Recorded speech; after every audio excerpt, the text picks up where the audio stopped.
안녕하세요. 류병수입니다. 예.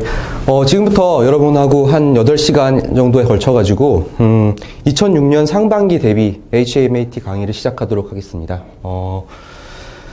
여러분들이 이 강의를 볼 때쯤이면은요, 이제 시험이 거의 한 일주일도 안 남았을 거예요. 좀 이게 촬영이 좀 늦어가지고, 시간이 좀 여유가 없었을 겁니다. 하지만, 요즘에 HMAT라고 해서 다른 회사 인적성과 차이가 나는 거 없기 때문에, 여러분들이 아마 제 생각에는 일주일 정도 시간이 남았다고 해도 다른 회사 인적성 시험이나 아니면은 공통 인적성 이런 거에 대해서 공부를 따로 했을 거라고 생각을 해요. 왜 그러냐면은 인적성을 일주일 남겨두고 요즘에 준비하시는 분들은 제가 잘 못 봤어요. 그렇기 때문에 여러분들도 아마 인적성 공부는 따로 하셨을 거라고 생각을 합니다. 하지만 인적성을 처음 공부하시는 분도 분명히 있을 거예요. 그래서 강의는 그런 분들하고 두 분 다 맞출 수 있도록 최선을 다해서 노력을 하도록 하겠습니다. 일단은 먼저 인적성 시험인데요. 여러분들이 아마 그래도 이거를 보고 있으면 아마 1차는 통과했을 가능성이 높은데 일단 먼저 축하를 드리고 시작을 하도록 하겠습니다. 이제 인적성 시험인데요. 항상 제가 인적성 강의를 처음 시작하면은요, 이 얘기를 좀 드려요. 저도 여러분처럼 인적성 시험을 통과를 해서 저도 삼성 한 4년 정도 근무를 했고요. 그 다음에는 저는 대치동에서 고등학교 수학도 강의를 했어요. 그리고 지금은 별사로 일하고 있는데요. 좀 다양한 커리어를 쌓았고요. 저도 되게 다양한 경험을 했는데, 저도 인적성 시험을 한 몇 번 봤고요. 또 삼성 같은 경우는 사트 보죠. 옛날에 사트, 지금은 GSAT인데, 거기서 고득점달 대상으로 그러니까 검토위원 같은 걸로 들어가요. 출제는 거의 안 하고 검토위 쪽으로 들어가는데, 그때 들은 얘기들이 굉장히 많거든요. 그때 위주로 좀 간단하게 설명을 해드릴게요. 인적성 시험을 왜 보는지. 여러분들이 솔직히 말해서 인적성 시험 보면은 인적성 시험의 특징을 대해서 별로 생각을 안 해봐요. 왜 인적성 시험을 기업에서 볼까? 그러니까 기업에서 인적성 시험을 보는 크게 이유가 두 가지가 있냐면요. 첫 번째는 실질적 문제예요. 이것 때문이에요. 비용 때문이거든요. 무슨 얘기냐면은 가장 싸게, 어떻게 보면 가장 싸게 줄을 세울 수 있는 방법이 시험이거든요. 왜 그러냐면 여러분들이 학점이나 토익 점수 같은 걸로 줄 세우기가 기업에서 굉장히 힘들어요. 왜? 학교가 다르기 때문에 그 학점이 의미하는 바를 정확하게 알 수가 없어요. 하지만 인적성 시험 같은 건 점수가 명확하게 나오기 때문에 이걸 쭉 나열할 수 있거든요. 그렇기 때문에 좀 쉽게 걸을 수가 있어요. 예를 들어서 글로벌 대기업이랑 요즘에 글로벌 IT 대기업이 구글, 애플 이런 데 있잖아요. 제 아는 동생이 이번에 애플 합격했어요. 애플 합격했는데 13차 면접에서 통과했고요. 구글 떨어진 친구는 10차 면접에서 떨어졌어요. 그렇기 때문에 물론 그거는 전화 면접이 거의 대부분이고요. 마지막에 한두 번만 직접 대면 면접을 하거든요. 하지만 이런 식으로 전화 면접을 하더라도 그 면접관 자체가 아월 차지라 있죠. 아월 차지가 보통 여러분이 생각하는 것 이상으로 훨씬 비싸요. 시간당 비용 한 20, 30만 원을 생각하고 움직이는 분들이 최소거든요. 최소 자금이 2, 30으로 잡은 거예요. 예를 들어서 임원분들이 인적성 면접을 시간을 투자해서 한다. 그러면은 그분들이 하루에 투자하는 돈이 여러분 생각하는 것 이상으로 높아요. 한 100만 원 이상은 잡아야 돼요. 100만 원이 뭐예요? 한 몇백 잡아야지 그 사람이 하루치 일당을 계산할 수가 있거든요. 이처럼 좀 비용이 많이 들지만 이건 비용이 좀 싸게 들 수가 있어요. 이 얘기를 왜 하냐면요. 그래서 인적성 시험의 비중이 점점 높아지고 있어요. 이것 때문에, 이 문제 때문에. 원래 삼성을 제외하거든요. 삼성은 원래 이 문제에서 좀 자유로웠지만 삼성은 다른 이유로 줄였죠. 왜? 삼성 사트 시험 보러 가면 10만 명이 보러 가기 때문에 거기서 사회적 불만이 좀 많았죠. 그래가지고 그걸 줄인 거 있었고요. 삼성을 제외한 모든 회사들이 전부 다 인적성 시험을 늘리고 있어요. 그리고 그 비중을 늘리고 있고요. 특히 가장 큰 게 현기차예요. 현기차에서 가장 크게 변화를 주고 있고요. 그 비중이 되게 높아지고 있어요. HMAT가 본격적으로 시작된 게 지금 여러분들이 이번 시험 보면 여러분이 한 3번째, 4번째 정도밖에 안 돼요. 그 전까지는 다른 이름으로 시험을 봤다가 HMAT로 바뀐 지가 얼마 안 됐거든요. 그래서 현대에서 인적성에 대한 생각 자체가 좀 바뀌고 있어요. 옛날 같은 경우는 인적성을 그냥 확인용?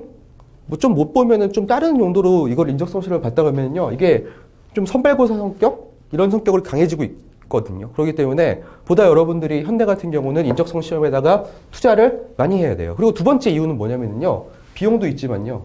이게 좋아요, 효과가. 무슨 얘기냐면은 기업도 인적 시스템에 대한 평가를 하는데, 뭐 옛날에 삼성 저 같은 경우에는 뭐 시험 보러 갔을 때 영어 토론 면접을 했어요. 그래서 다 6명이 들어가지고 영어로 토론을 한 다음에 점수를 매겨가지고 그 점수에 반영이 됐거든요. 근데 지금 그게 없어졌죠. 왜요? 그 점수 높은 사람이 고가가 별로 안 높은 거예요. 하지만 인적성 점수가 높은 사람들은 거의 대부분 고가가 좋았어요. 그럼 기업 입장에서요, 싸고요, 이거 잘하는 사람이 일을 잘한다는 결론이 나왔으면요, 어때요? 이게 높거든요.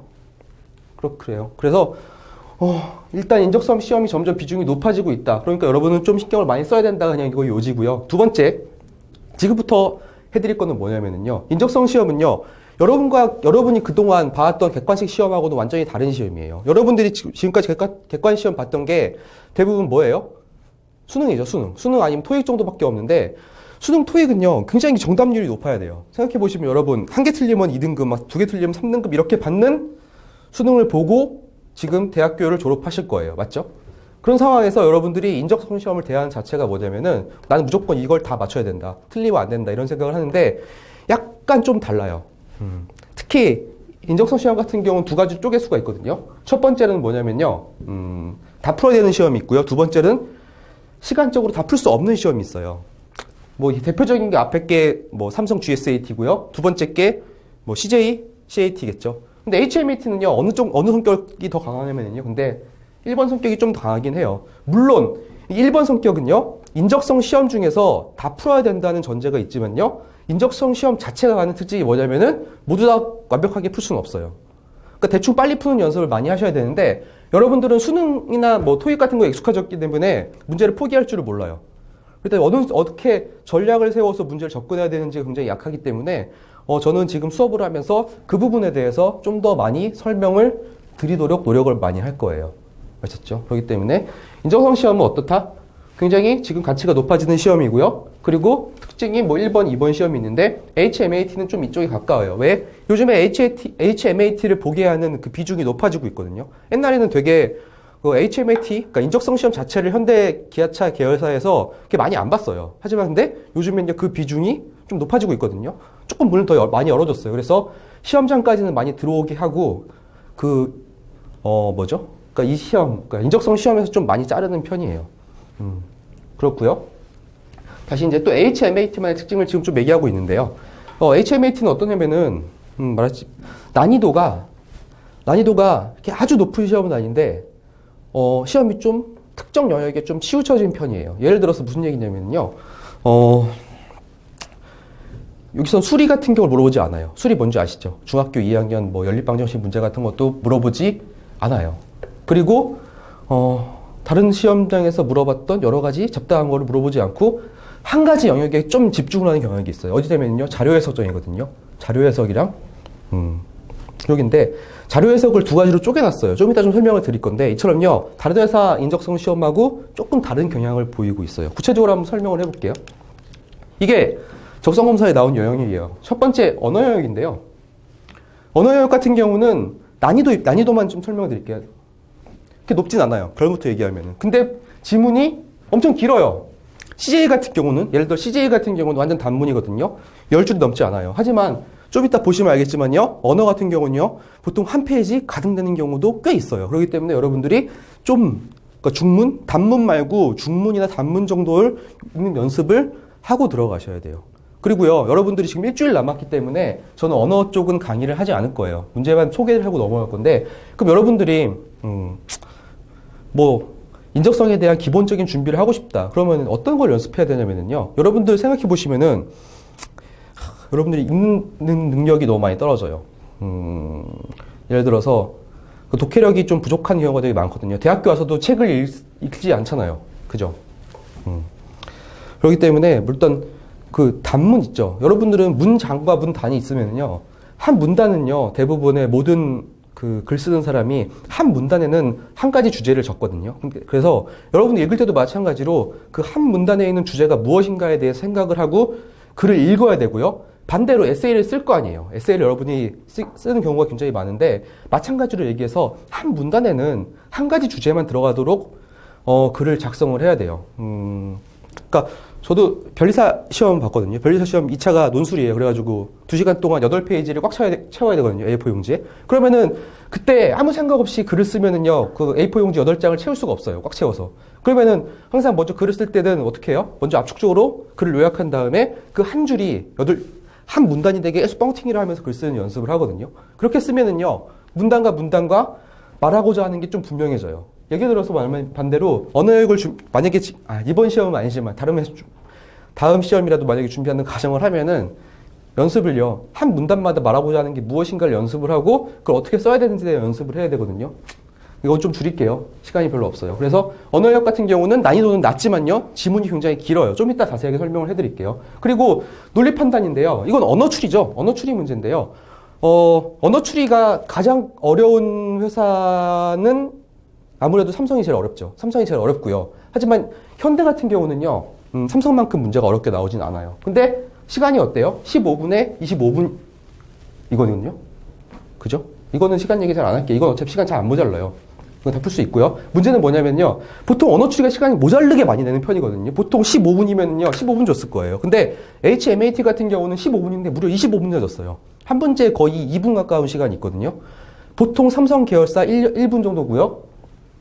CJ 같은 경우는 한 문제 30초밖에 안 돼요. 평균적으로 잡을 수 있는 게. 근데 이건 어때요? 거의 2분 가까이 시간이 주어지기 때문에요, 다 푸셔야 돼요.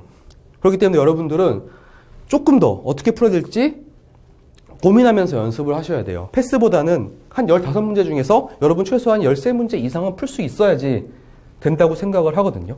그렇고요.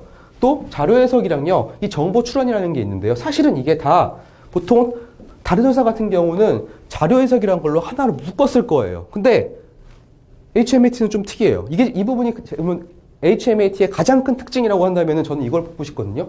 무려 자료 해석을요, 2가지 영역으로 분리를 했고요. 거의 1시간 가까이 시험을 봐요. 솔직히 말해서 인적성 시험에서 꽃은요, 이 자료 해석, 그러니까 언어 추리랑 이 자료 해석 2개거든요. 하지만 HMAT 같은 경우에는요, 그 비중은 좀 달라요.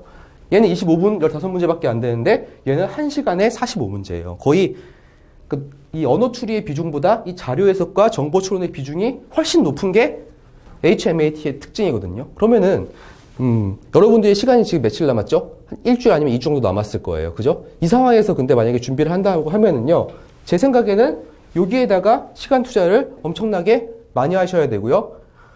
제가 볼 땐 여기에다가 올인하는 게 맞다고 생각해요. 다른 부분 같은 경우는 여러분들이 해봤자 그 단기간에 실력이 늘지 않을 거고요. 아마 그리고 특히 언어 추리 같은 경우는 그동안 많이 풀었을 거예요. 그리고 만약 GSAT나 무슨 통합 인적성을 준비하신 분들이면 다 푸셨던 내용이고요.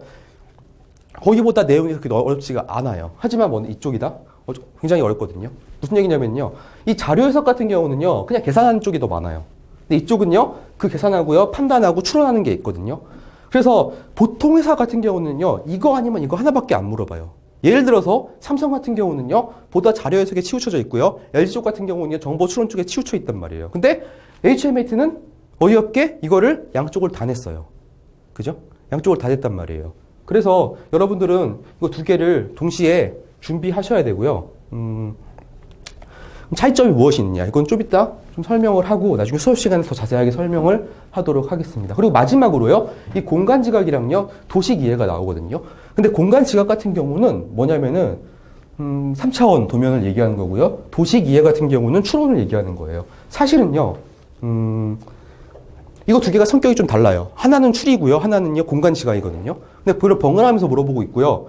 얘는요 상반기에 나오고 하반기에 나왔어요. 그래서 이게 상반기에 나올 거라는 생각을 하지만 어때요? 여러분들은 수험생이기 때문에 어떻게 정해줄 수가 없어요. 이거 2개 다 준비하시는 게 전략적으로 좋다고 생각하고요. 공간 지각 같은 경우는 실제적으로 좀 쉬운 편이지만요, 이 도식 이해도 좀 어려워요. 도식 이해가 좀 더 어려워요. 그렇기 때문에 좀 준비를 하셔야 되고요. 그리고 참고로 얘기하자면요, 이런 도형 파트 같은 경우는 문제가 언제 어떻게 바뀔 수도 있어요. 왜 그러냐면은 정해진 게 아니거든요. 이게 유형이 굉장히 많거든요. 그 회사마다 공간 지각이랑 도식 이해 같은 경우는 다 유형이 달라요. 왜? 언어 추리랑 자료 해석 정보 추론은 모든 회사 인적성이 똑같아요. 언어까지. 앞부분은요, 다른 회사랑 HMAT랑 차이가 없다고 보시면 되거든요. 하지만 어때요? 공간 지각이랑 도식 이해 같은 경우는 차이가 좀 나아요. 모든 회사마다.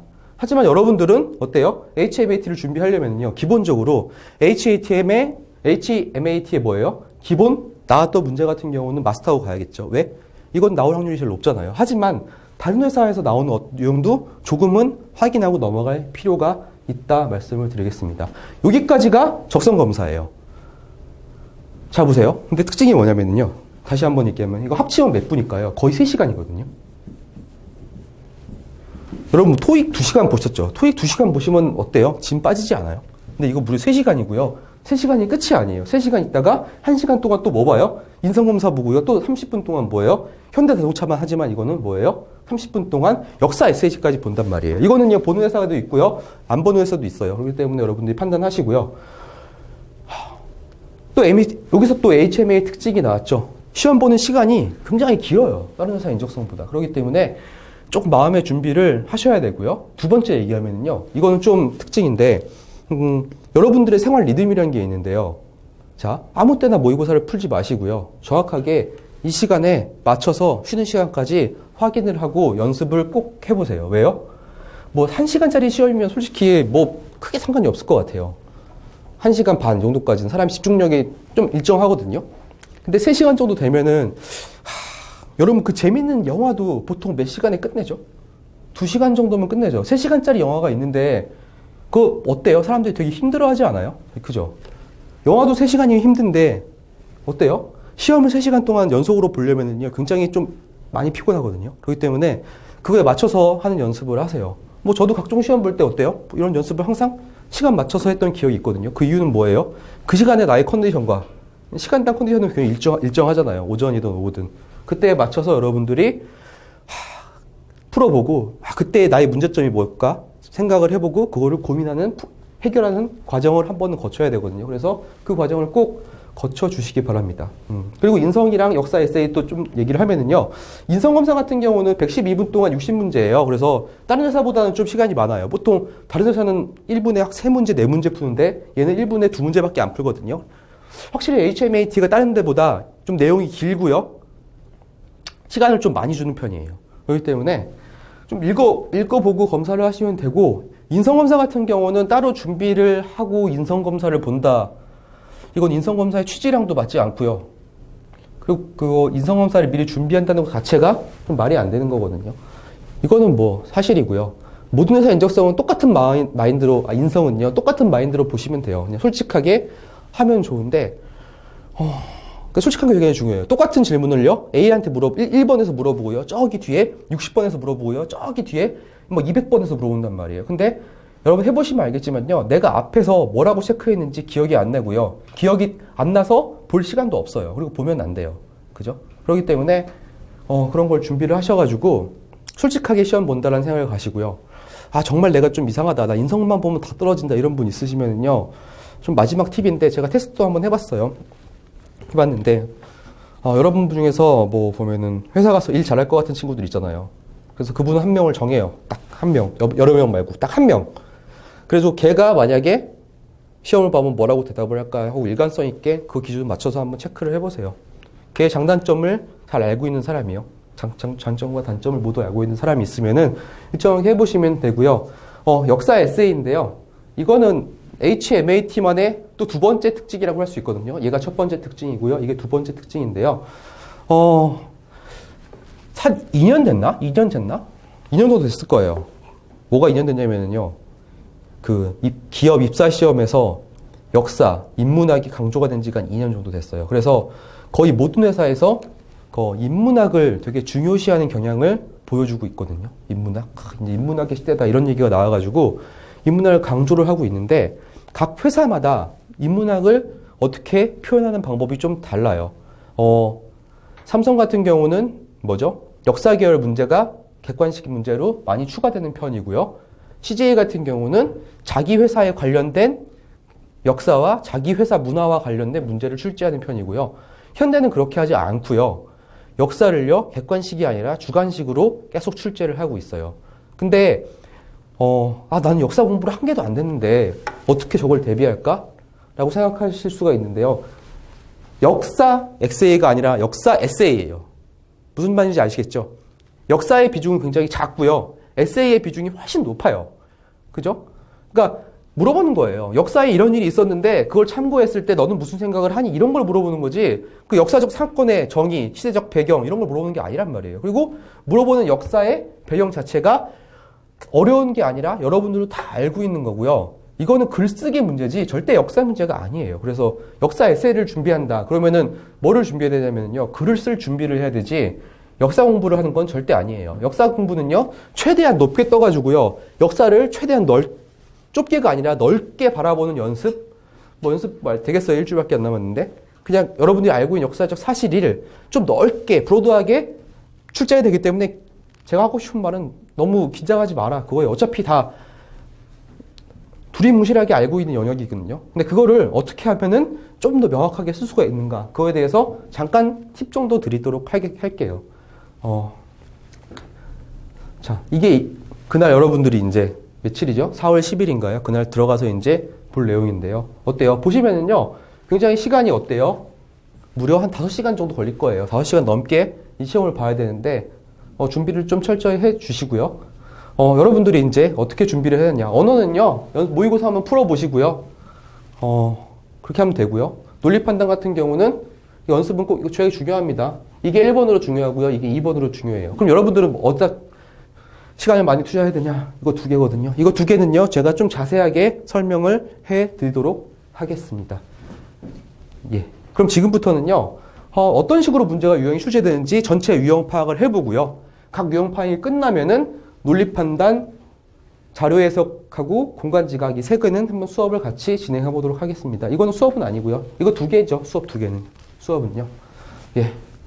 시간이 없으니까 빨리빨리 진행하도록 하겠습니다. 예, 이제 그러면은요, 지금부터는 각 영역별로 좀 세부 내용에 대해서 설명을 드리도록 하겠습니다.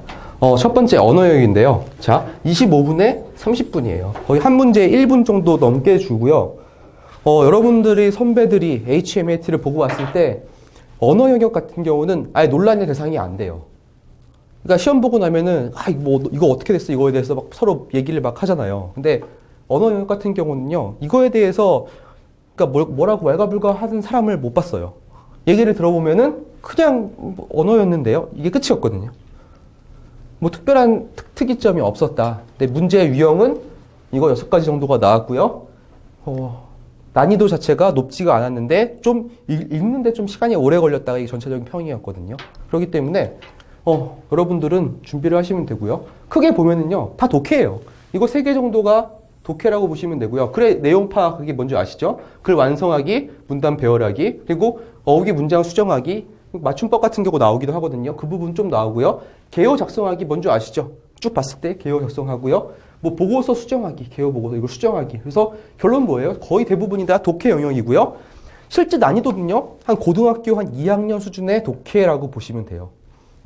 생각해 보시면 고등학교 2학년 정도의 독해면은 그렇게 낮은 편은 아니에요. 상당히 높은 편이라고 볼 수 있고요. 왜?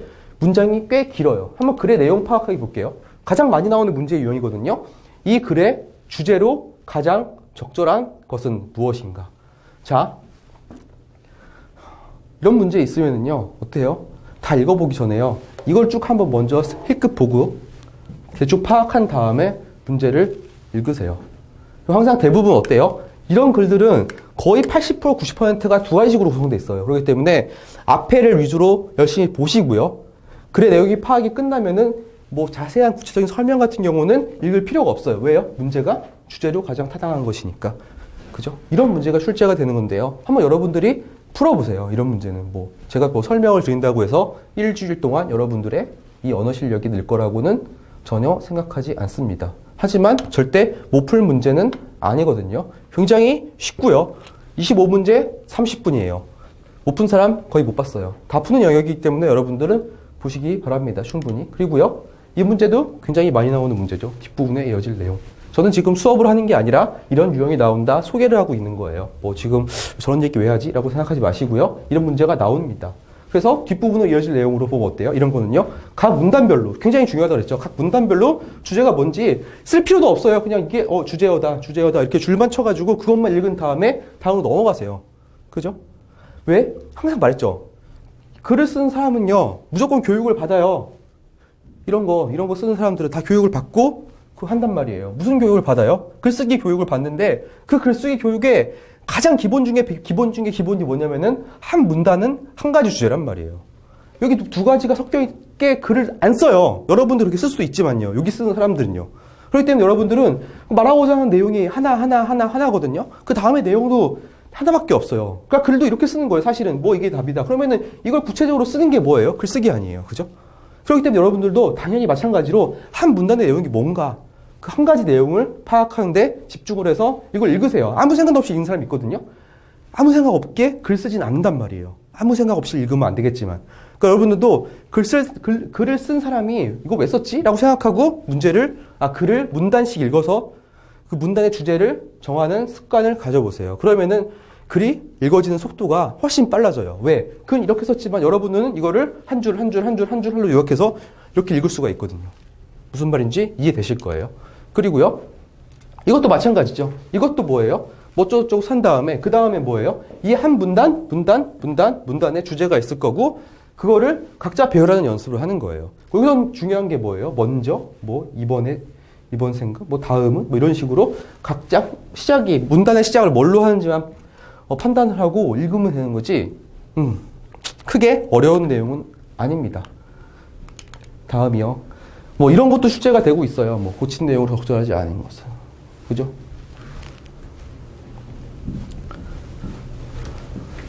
그죠? 문장의 구조를 파악하는 건데요. 이런 문제가 출제가 되고 있고요. 실제로 언어의 영역은 이 정도 문제가 계속 출제되고 있는 건데, 어때요? 제가 이걸 왜 지금 따와서 이렇게 갖다 붙였냐면요. 문장이 되게 길지 않아요? 한 페이지에 안 들어가서 제가 압축 비율을 조절해가지고 강제로 꾸겨 넣은 이 정도로 문제가 HMAT에 출제가 되고 있고요. 문제는 뭐냐면요. HMAT는 이 언어 추리 말고도 어디요? 자료 해석도 자료를 엄청 많이 줘요. 가비지 정보를 많이 제공하거든요. 가비지 데이터. 그러니까 그 데이터에서 여러분들이 알짜를 찾아내는 연습을 계속 하셔야 돼요. 그거를 원하는 것 같아요. HMA의 특징은 뭐냐면요. 지문이 굉장히 길다. 지문 중에서 필요한 정보는 어느 부분에 한정돼 있고 그 한정된 그 정보를 찾아서 문제를 푸는 게 거의 모든 언어부터 마지막까지의 특징이라고 보면 되거든요. 그러니까 한 문제의 길이가 다른 회사 인적성보다 훨씬 길어요. 이런 특징을 갖고 있기 때문에 그 연습보다는 적응을 한 일주일 동안 하시고 들어가시면 될 거라고 생각합니다. 그리고 논리 판단인데요. 논리 판단은 문제는 좀 길긴 한데 아주 난이도가 높진 않아요. 난이도가 있으면은 전체 기업 중에서 딱 중간 정도 된다고 생각하거든요. 가장 쉬운 게 CJ이고 뭐 어려운 게 뭐 삼성 GSAT면요. 그 사이 정도의 난이도를 갖고 있다고 생각을 하고요. 특히 명제, 진실 게임, 명제, 진실과 거짓, 이 논리 게임 같은 경우는 전체 15문제에서 제가 봤을 때 12문제 이상씩 항상 출제가 되고 있다고 보면 돼요. 나머지 3문제는 뭐냐? 약간 족보 없는 내용이거든요. 그리고 논리 판단 같은 경우는 이게 족보가 있어요. 족보가 어디서 나오냐면요. 이 문제들이 전부 다 거의 대부분이 미국 로스쿨 시험에서 시작이 됐고요. 근데 옛날에는 한국에서 이 논리 판단 이쪽으로 시험을 출제하는 사람도 없었고요. 그 공부하는 사람도 없었어요. 이거 옛날이 언제냐면요. 지금부터 한 8년, 9년 전까지만 해도. 근데 최근 8년 사이에서 엄청난 변혁이 일어났죠. 진짜 엄청난 변혁이 일어났죠. 왜요? 로스쿨이 생겼잖아요. 로스쿨이 생긴 지 지금 8년, 9년 정도 됐는데 로스쿨을 들어가기 위해서는 딱 2가지 시험을 보거든요. 언어 추론이랑 이런 논리 추론? 이런 2가지밖에 없어요. 딱 2가지, 하나 플러스 에세이죠. 논술 쓰는 건데 그 논술은 보는 학교도 있고 안 보는 학교도 있기 때문에 무조건 변호사가 되기 위한 1차 관문을 통과하는 조건은 뭐예요? 언어 추리랑요. 언어 판단과 논리 판단이 2가지밖에 없어요. 그죠? 왜? 이런 걸 잘하는 사람이 뭐예요? 판단력이 뛰어나다고 생각을 하기 때문이죠. 잘 볼게요. 그러면은요. 옛날에는 이거를 문제를 출제하는 사람들이 그 풀이 굉장히 아예 없었고요. 진짜 아예 없었어요. 그렇기 때문에 문제 자체가 좀 조약하고 미국에 있는 로스쿨 책 번역해서 그냥 약간 바꿔가지고 내는 수준이었다면요. 지금은요. 굉장히 다양한 문제들이 출제가 되고 있어요. 이런 논리 판단 쪽에서. 여러분들은 그래서 문제의 질이 좀 많이 좋아지는 편이거든요. 그래서 여러분 입장에서는 연습할 땐 좋아요. 문제의 질이 옛날보다 많이 좋아졌거든요. 저도 요즘 많이 느껴요. 저도 문제를 내면서도 좀 더 고민을 많이 하고 내는 편이고요. 참고할 것도 되게 많아가지고 뭐 이런 스타일의 문제도 있구나 하면 나도 바꿔봐야지 하는 것도 있고 해서 문제 질이 점점 높아지고 있고 평소에 없던 그러니까 옛날 같은 경우에 미국 로스쿨 책이 쭉 이렇게 있으면은 이 중에서 제일 쉬운 게 이거 3개거든요. 이거 더 어려운 것도 되게 많아요. 근데 여기서 요것들이 가끔가다 이제 톡톡 튀어나와서 문제가 되고 있거든요. 그렇기 때문에 여러분들이 조금 더 어렵게 준비를 하시는 게 좋다고 생각하고요. 뭐 명제, 진실게임, 논리게임 뭐지? 명제는 뭐냐면 이런 거죠, 이제. 뭐 동역학과 정역학을 둘 다 수강하는 학생은 모두 뭐 한다. A는 뭐다. A는 B고 B는 C고 C는 D고 D는 E다. 이런 문제가 출제가 된단 말이에요. 그래서 이 중에서 이거는 뭐예요? A면 B고 C면 D인데 A면 D이기 위해서 어떤 게 더 필요하냐 이런 거 물어보는 거거든요. 그럼 뭐예요? 우리는 B면 C다. 이거 또는요. C가 아니면 B가 아니다. 이런 거를 더 필요로 한다. 이런 얘기거든요. 구체적인 문제는 좀 이따 수업 시간에 풀어볼 거고요. 이런 문제가 출제가 되고 있어요. 난이도는요. 근데 이게 명제 문제인데요. 이거는요. 근데 거의 옛날에는 명제 문제가 모든 회사 인적성에서 차지하는 비중이 상당히 높았는데 요즘에는 어때요? 명제가 좀 줄고 있고요. 논리게임 위주로 좀 가고 있어요. HMAT도요. 명제가 차지하는 비중은 그렇게 높진 않아요. 많이 나와야 한 2문제 나올 거예요. 15문제에서. 한 문제 아니면 2문제 정도 나오는 거지 메인 문제는 아닙니다. 그리고 터무니없게 난이도가 높지도 않아요. 이거 푸는 방법이 정해져 있거든요. 이따가 한번 같이 한번 풀어볼게요. 근데 푸는 방법이 정해져 있는 형태이기 때문에 명제는 아주 쉽게 해결할 수 있습니다. 두 번째는요. 진실과 거짓 문제인데요. 뭐 이런 식의 문제예요. 쭉 이런 식의 문제인데 가장 특징은 뭐냐면요. 이거는요. 뭐 진실이 몇 명, 거짓이 몇 명 이런 식으로 나오고요. 범인은 몇 명이다. 이런 문제예요. 근데 여러분들은 이런 문제를 경우의 수를 가지고 문제를 푸는 경우가 굉장히 많은데 저랑 여러분들이 아마 경우의 수를 잡는 방법이 다를 거예요. 저를 믿고 저를 따라와 주세요. 그죠? 이건 좀 이따 자세하게 얘기할 거고요. 이런 문제가 나오고요. 이런 문제 같은 경우는 아파 명제보다는 난이도가 좀 있어요. 그리고요. 이거는요. 공부한 사람과요. 공부하지 않은 사람이 푸는 방법이 다르고요. 푸는 시간이 달라요. 그러니까 여러분들은 공부한 쪽으로 가셔가지고 좀 시간을 좀 줄일 수 있었으면 좋겠습니다. 그죠? 그리고 마지막으로요. 배열하기 이런 문제인데요. 배열하기 문제 같은 경우는 전형적인 풀이 방법 자체가 아예 없어요. 그게 정의예요. 그러니까 문제를 풀 수 있는 방법에 도와줄 수 있는 제가 몇 가지 원칙을 제시할 수 있지만요. 결국 여러분들의 논리를 세워가지고 문제를 풀어야 되는데 드리고 싶은 말은 가장 큰 특징이 꼼꼼해야 돼요.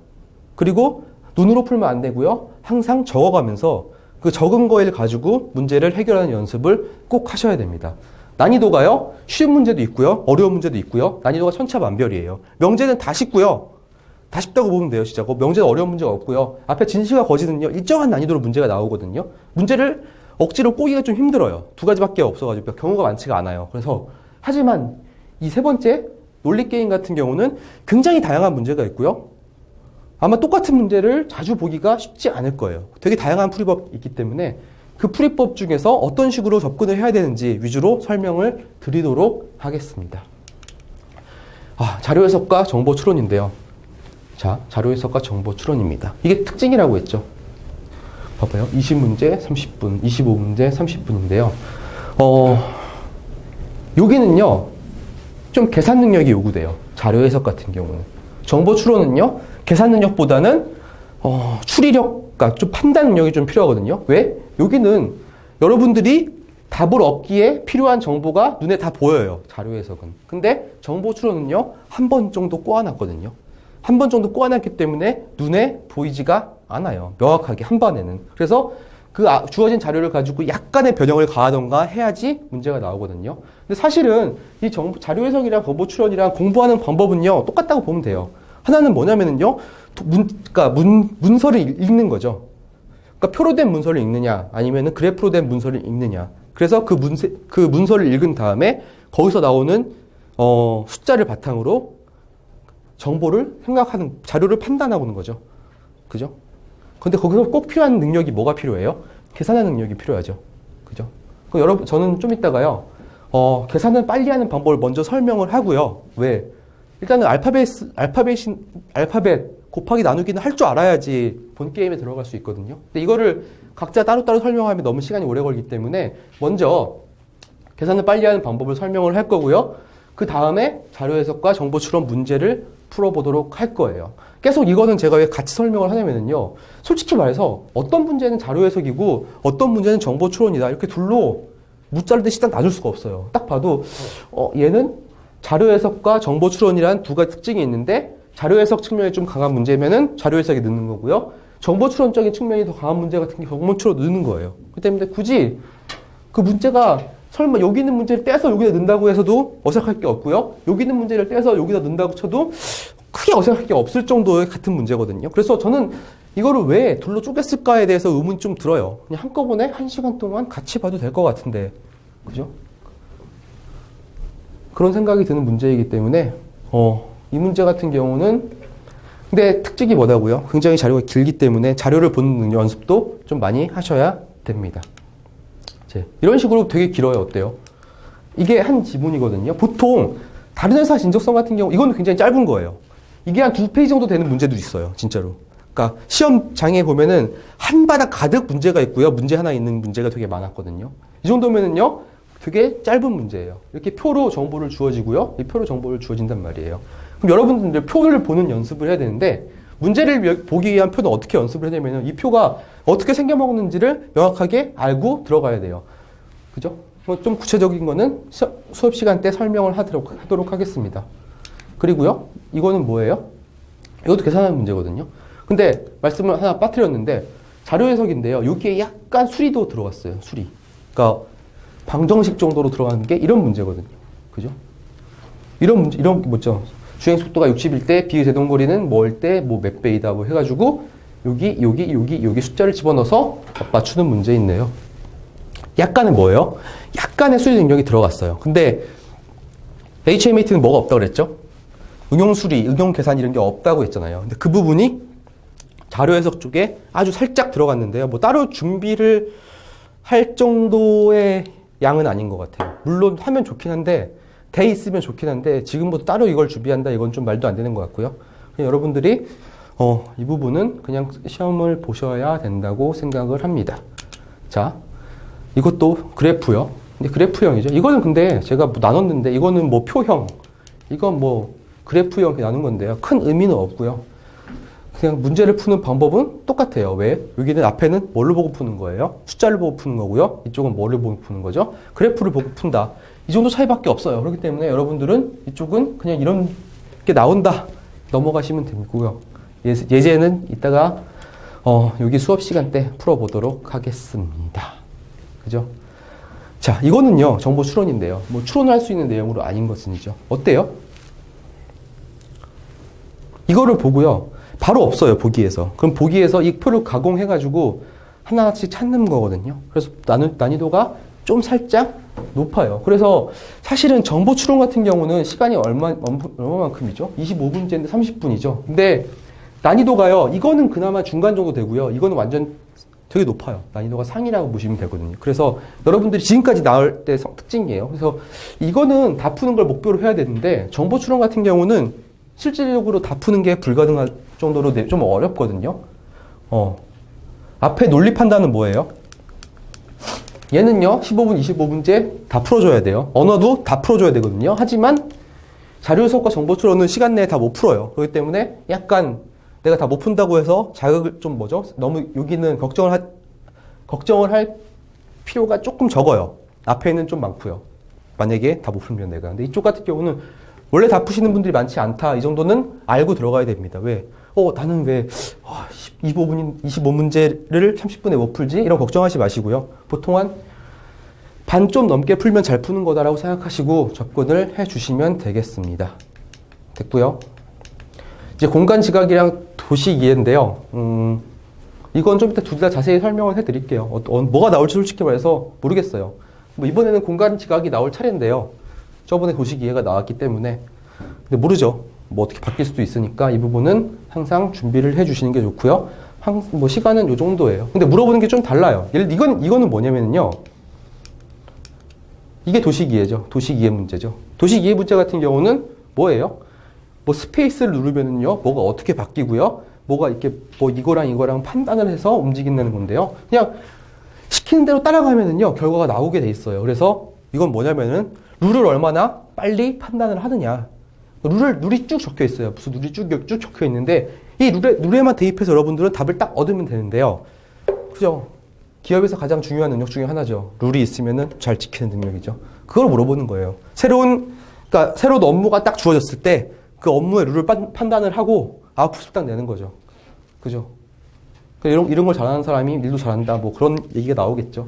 그리고 사실은 이거 같은 경우는 뭐예요? 뭔지 아시죠? 이걸로 뭘 만드는 거예요? 주사위를 만든 다음에 뭐 주사위를 굴려가지고 입체 도형을 합쳐서 이렇게 뭔가를 만든다. 그때 만들 수 있는 도형이 무엇인가 이거거든요. 저는 솔직히 말해서 이거를 잘하는 사람이 업무를 뭘 잘하는가에 대해서는 의문이 들지만 그래도 현대자동차 계열이면 이해가 돼요. 왜요? 자동차 도면 같은 경우는 기본적으로 뭐예요? 3D죠. 그죠? 자동차를 먼저 명확하게 좀 판단을 하려면 항상 공간 지각력이 뛰어나야 된다는 생각은 들기는 하는데 그래도 이게 업무랑 상관이 있나라는 생각이 들어서 좀 의문이 됩니다. 하지만 문제는 꾸준히 나오고 있고요. 이거를 어떻게 하면 좀 빨리 푸는지에 대해서는 수업 시간 때 설명을 드리도록 하겠습니다. 인성검사 아까 말씀드렸고요. 이건 큰 내용 없어요. 이렇게 되고 있고요. 역사 에세이입니다. 역사 에세이는 마지막 시간에 조금 자세하게 설명을 드릴 건데 그래도 일단은 오리엔테이션에서 여러분들은 어떻게 나오는지 한번 느껴봐야겠죠. 자, 보세요. 2014년 상반기에 뭘 물어봤냐면요. 이거 물어봤어요. 세종대왕이 과거 시험에 출제했던 현명한 사람과 어리석은 사람을 구별하는 문제를 21세기 자신이 받는다면 어떻게 답하겠는가? 자, 역사 문제 맞아요. 세종대왕이 과거 시험 때 출제했던 문제니까. 근데 이게 역사 모르는 거랑 상관이 있나요? 다음 보기 한번 볼게요. 석굴암, 불국사, 가야고분, 남한산성, 고인돌 등 유네스코가 지정한 세계문화 등의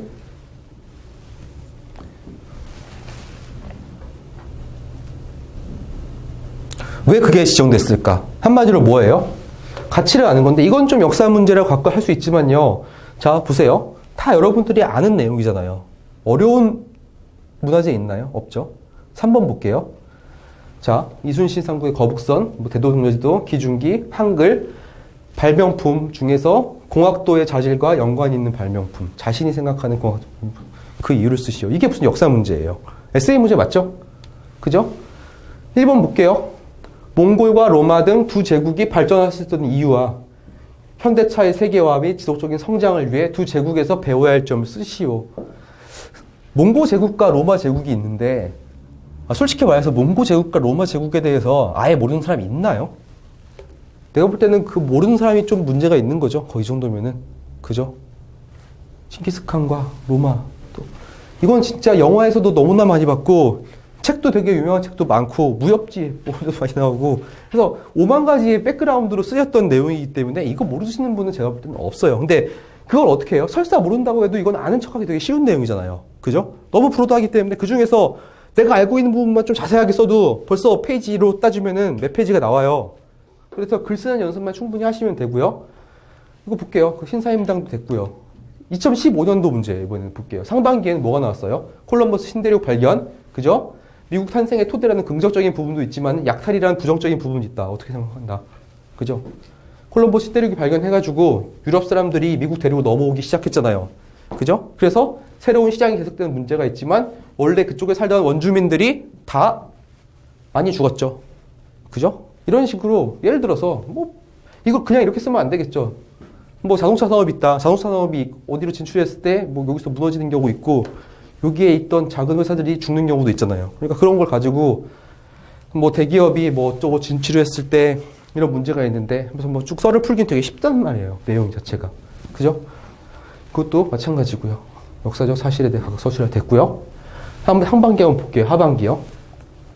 변화의 계기, 발전했다. 역사에 영향력을 미친 사건은 무엇인가? 인류 발전에 어떤 의미를 지는지. 그죠? 이번에도 뭔가 하나 있었죠. 역사에 항상 뭔가 큰 방점을 찍는 사건이 있었는데 최근에 얼파고 이런 것도 있잖아요. 아마 알파고에 관련된 문제는 나오지 않을까 싶어요. 그죠? 여러분들이 좀 준비하기 쉽잖아요. 알파고. 뉴스에서 얼마나 많이 봤어요. 그죠? 알파고를 가지고 물어볼 수 있는 게 얼마나 많아요. 그죠? 그죠? 그런 것들 쓰는 건데, 그걸 알파고를 몰라서 못 쓰는 사람이 있을까요? 없을 거예요. 자기의 생각을 잘 글로 표현 못하는 사람이 있으면요, 그거는 단기간에 어떻게 할 수가 없겠지만, 그래도 한번 연습은 써보고든 들어가세요. 최악은 면해야 되니까.